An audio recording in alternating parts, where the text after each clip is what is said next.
দেশি কই মাছ তো খেতে এমনিতেই খুব স্বাদের হয়, আর সেটা যদি হয় মায়ের হাতে ঢ্যাঁড়স দিয়ে এরকম অসাধারণ এক রেসিপি দেশি কই মাছের, তাহলে তো কোনো কথাই নেই। তাই আজকে আমার বন্ধুদের সাথে শেয়ার করছি আমার মায়ের হাতে অসাধারণ রেসিপি এই কচি কচি ঢ্যাঁড়স দিয়ে দেশি কই মাছের।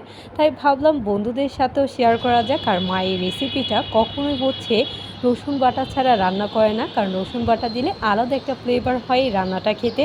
চলো বন্ধুরা, দেরি না করে বন্ধুদের সাথে শেয়ার করা যাক। আর মা হচ্ছে এখানে দেশি কই মাছগুলো ভেজে নিয়েছে অল্প একটু লবণ, মরিচ, হলুদ আর রসুন বাটা দিয়ে। আর যেটা আমার বন্ধুরা সবাই তো ভাজা মাছ করতে পারো, তাই এখানে আর দেখালাম না। আর মা হচ্ছে ভাজা মাছের তেলটাতে অল্প একটু সয়াবিন তেল দিয়ে সাথে পেঁয়াজ কুচি দিয়ে দিল পরিমাণ মতো অল্প।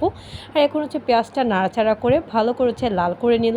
আর সাথে হচ্ছে মা দিয়ে দিচ্ছে অল্প একটু পানি দিয়ে ভালো করে মশলাটা এখন নেড়েচেড়ে কষিয়ে নেবে। সাথে দিয়ে দিচ্ছে মরিচ আর হলুদের গুঁড়া একটু বেশি করে দিয়ে দিল, এতে স্পাইসি ফ্লেভার আসবে। আর ঢেঁড়স দিয়ে দেশি কই মাছের রেসিপিটা খেতে দারুণ লাগবে।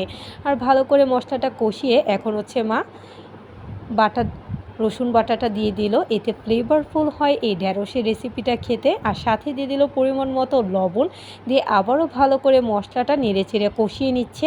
আর এখন হচ্ছে মা অল্প একটু পানি দিয়ে দিচ্ছে, দিয়ে হচ্ছে এখন মা নাড়াচাড়া করে নিচ্ছে। আর মশলাটা পুরোপুরি কষানো হয়ে গেলে এখন হচ্ছে মা বেশি করে কাঁচামরিচ আর সাথে আগে থেকে কেটে রাখা কুচি কুচি ঢ্যাঁড়সগুলো দিয়ে দিল। যেহেতু গরমের সিজন, আর এই সিজনে হচ্ছে ঢ্যাঁড়স দিয়ে এরকম কই মাছের রেসিপি বন্ধুরা একবার হলেও ট্রাই করবে আমার মায়ের মতো। আশা করি আমার বন্ধুদের কাছে অনেক ভালো লাগবে রেসিপিটি। আর এখন হচ্ছে মা মশলাগুলোর সাথে ঢ্যাঁড়সগুলো ভালো মতো হচ্ছে নেড়েচেড়ে কষিয়ে নিচ্ছে। আর এখানে ঢ্যাঁড়সটা কষানো হয়ে গেল, এখন হচ্ছে মা একটু বেশি করে পানি দিয়ে দিচ্ছে, এতে যাতে ঢ্যাঁড়সগুলো সুন্দর মতো করে গলে যায়। তোমরা দেখতেই পাচ্ছ বন্ধুরা, কালারটা কিন্তু দারুণ এসেছে, এটা খেতেও কিন্তু দারুণ একটা ফ্লেভার আসে। আর এখন মা হালকা নাড়াচাড়া করে কিছুক্ষণের জন্য ডেকে রাখছে, যাতে সুন্দর মতো ঢ্যাঁড়সগুলো গলে যায়। আর কিছুক্ষণ পর হচ্ছে মা ঢাকনাটা তুলে নিচ্ছে, দারুণ একটা ফ্লেভার আসছে বন্ধুরা। আর এখন হচ্ছে আগে থেকে ভেজে নেওয়া দেশি কই মাছগুলো মা ছেড়ে দিল।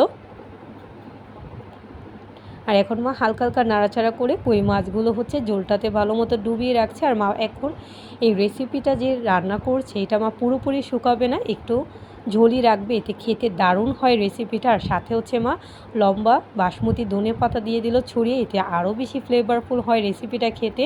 আশা করি আমার বন্ধুদের কাছে আমার মায়ের হাতের এই দেশি কই মাছ দিয়ে ঢেঁড়সের অসাধারণ রেসিপিটা ভালো লেগেছে। তোমরা কিন্তু অবশ্যই জানাবে কেমন লেগেছে, আর লাইক কমেন্ট শেয়ার করতে ভুলবে না। দেখা হবে নেক্সট ভিডিওতে। আজকে এই পর্যন্ত। Thanks for watching my video. Allah Hafiz.